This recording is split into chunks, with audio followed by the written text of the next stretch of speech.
If you find a man who is ready for destiny, one of the ways you will know is his focus. He's about what he's doing. And that's what Jesus showed at the age of 12. He was in the temple. Every other child was gallivanting and playing.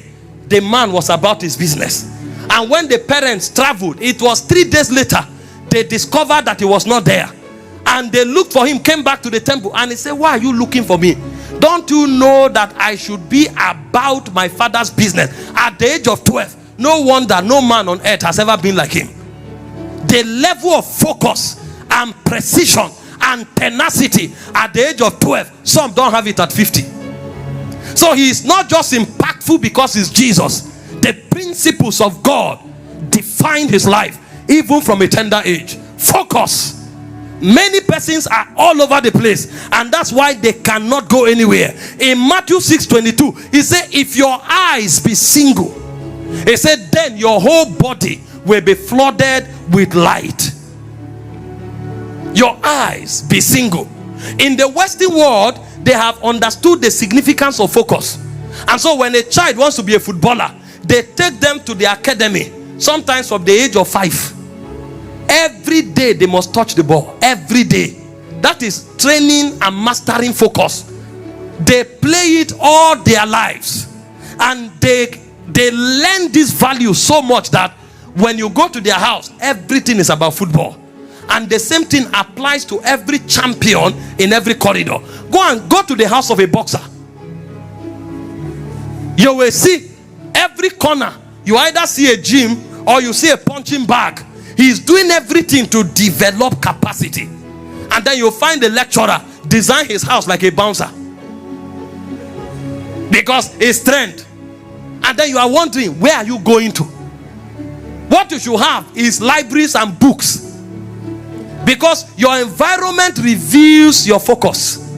When you find a man who is not focused, it shows in his environment.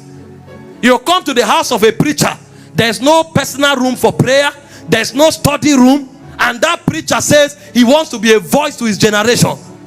If you know him, tell him he's a joker. In 1 Kings chapter 20 verse 39 and 40, the prophet told the parable to the king.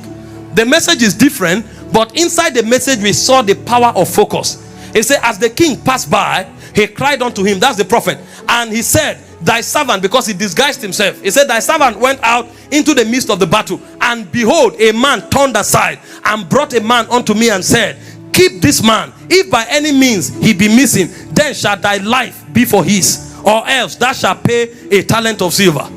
Every time you lose what is committed to you, you either pay with your life or you pay with your resources. And in verse 40 he said, and as thy servant was busy here and there, he was gone. He lost the slave. The reason many people lose their vision is because they lack focus. They are all over the place. They want to be like everybody. They want to do everything. That's why they are never productive. Even the world system knows that when you become a jack of all trades, you master none. So the second thing about tilling is to discipline yourself. This world is too noisy.